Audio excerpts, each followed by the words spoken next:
اعوذ باللہ من الشیطان الرجیم بسم اللہ الرحمن الرحیم ان الانسان خلق ہلوعا اذا مسہ الشر جزوعا واذا مسہ الخیر منوعا۔ یقیناً انسان کی تخلیق ہوئی ہے تھڑ دلے پن کے ساتھ، کمزور ہے۔ خلق الانسان ضعیفا، خلق الانسان من عجل، انہ کان ظلوما جہولا۔ یہ سب چیزیں خلقت انسانی، ہمارے وجود کا جو حصہ اس عالم خلق سے متعلق ہے اس میں یہ ساری کمیاں ہیں، لیکن ہمارے وجود کا جو اصل حصہ ہے جو عالم امر سے متعلق ہے، یسألونک عن الروح قل الروح من امر ربی، یہ چیزیں اس سے وابستہ نہیں ہیں۔ لیکن جب ہم اس روح سے بیگانہ ہو گئے ہو، وَلَا تَكُونُوا كَالَّذِينَ نَسُوا اللَّهَ فَأَنسَاهُمْ أَنفُسَهُمْ، ہم نے اللہ کو بلا دیا، اللہ نے ہماری روح سے ہمیں غافل کر دیا، اب رہ گئے ہم نرے حیوان، تو ہمارے اندر یہ ساری چیزیں ہوں گی۔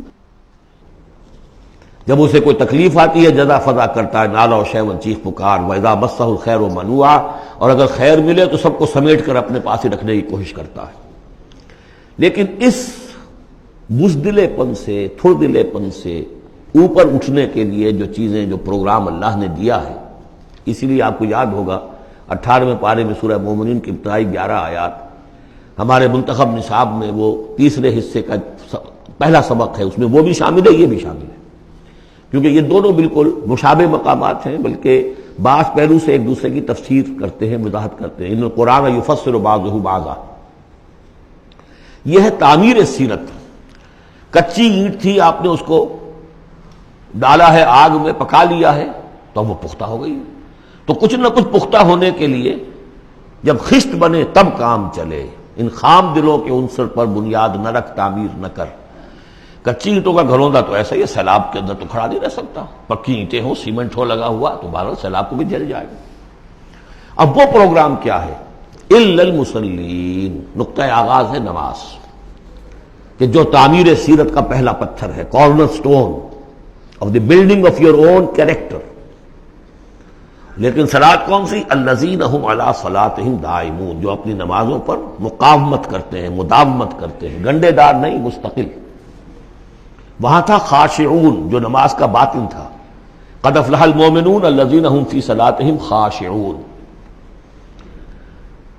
والذین فی اموالہم حق معلوم للسائل والمحروم، اور وہ کہ جن کے اموال میں معین حق ہے مانگنے والے کا اور محروم کا۔ وہ یہ نہیں سمجھتے کہ جو کچھ ہمارے پاس آ گیا بس ہمارا ہی ہے، بلکہ اس میں حق ہے۔ جو بھی کسی وجہ سے محروم طبقہ ہے آپ کی سوسائٹی کا، جو کسی اپنی مجبوری میں آپ کے سامنے دست سوال دراز کر رہا ہے، ان کا حق اللہ نے آپ کے مال میں رکھا ہوا ہے، وہ حق ادا کرو، حق بحقدار رسید، اس پر قبضہ مخالفانہ نہ رکھو۔ اور یہ اس کا تعلق کس سے ہے؟ وہاں تھا والذین هم للزکاۃ فاعلون، تو زکوٰۃ کے لیے وہ مسلسل کوشاں رہتے ہیں، جد و جہد کرتے رہتے ہیں تزکیہ نفس کی۔ اس کا تزکیہ نفس کی شکل کیا ہے؟ جیسے سورہ حدید میں ہم پڑھ چکے، ان المصدقین والمصدقات واقرضوا اللہ قرضا حسنا، تزکیہ نفس جو ہے مال نکالو تب ہوگا، تم نے وہ سارا گن تو اپنے اندر سنبھال کے رکھا ہوا ہے۔ والذین یصدقون بیوم الدین، اور وہ لوگ کہ جو قیامت کے دن پر، جزا و سزا کے دن پر، فیصلے کے دن پر کہ اس کی تصدیق کرتے ہیں۔ اب اس سے ان کا تعلق کیا ہوا؟ جو آخرت پر یقین رکھتا ہے وہ اس کے لیے زندگی، اس زندگی کا ایک ایک لمحہ جو ہے وہ امر ہے۔ امر کسے کہتے ہیں ہندی میں؟ وہ جس کے لیے مرنا نہ ہو۔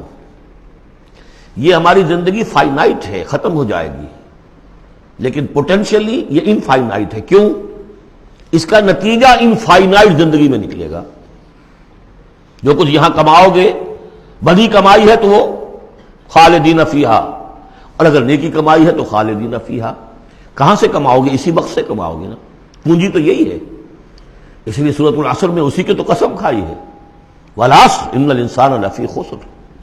غافل تجھے گھڑیال یہ دیتا ہے منادی، گردوں نے گھڑی ان کی ایک اور گھٹا دی۔ اس حوالے سے جن کا آخرت پر یقین ہو جائے وہ پھر اپنا وقت ضائع نہیں کرتے۔ والذین هم عن اللغو معرضون، یہ وہاں تھا، یہاں ذکر کر دیا جو اس کا اصل سبب ہے، کیوں وہ لغو سے دور رہتے ہیں۔ والذین یصدقون بیوم الدین، وہ یوم الدین کی پوری تصدیق کرتے ہیں، والذین هم من عذاب ربهم مشفقون، جو اپنے رب کے عذاب سے لرزاں و ترسا رہتے ہیں، ڈرتے رہتے ہیں۔ ان عذاب ربهم غیر معمول، یقیناً تیرے رب، ان کے رب کا عذاب ایسا نہیں ہے کہ جس سے کوئی نڈر ہو جائے، نچنت ہو جائے۔ والذین هم لفروجهم حافظون الا علی ازواجهم او ما ملکت ایمانهم فانهم غیر ملومین فمن ابتغى وراء ذلك فاولئک هم العادون۔ یہ جوں کہ تو الفاظ وہاں بھی تھے یہاں بھی۔ والذین هم لاماناتهم وعہدهم راعون، یہ بھی وہیں بھی تھے یہاں بھی ہے۔ سیکس ڈسپلن، خواہش نفس پر، شہوات کے اوپر قابو، زنا سے اور غلط حرکتوں سے بچنا، پھر جو بھی امانات ہیں اور جو عہد ہیں ان کا پورا پورا پاس کرنا۔ یہاں ایک اضافی شے آئی ہے، والذین هم بشہاداتہم قائمون، جو اپنی گواہیوں پر قائم رہتے ہیں۔ اصل میں یہ بھی ایک امانت ہے گواہی۔ ایک گواہی وہ ہے جس کے بارے میں فرمایا گیا وَمَنْ أَظْلَمُ مِمَّنْ كَتَمَ شَهَادَةً عِندَهُ مِنَ اللَّهِ وَمَا اللَّهُ بِغَافِلٍ عَمَّا تَعْمَلُونَ۔ اللہ کی طرف سے ایک گواہی تھی یہود کے علماء کے پاس، انہوں نے چھپا لیا اس کو۔ تو گواہی پر قائم رہنا، گواہی کو واضح کرنا۔ وَالَّذِينَ هُمْ عَلَىٰ صَلَاتِهِمْ يُحَافِظُونَ، اور وہ لوگ کہ جو اپنی نماز کی محافظت کرتے ہیں۔ اولئک فی جنات مکرمون، یہ ہوں گے جو جنتوں میں ہوں گے اور وہاں ان کا اعزاز و اکرام ہوگا۔ صدق اللہ العظیم۔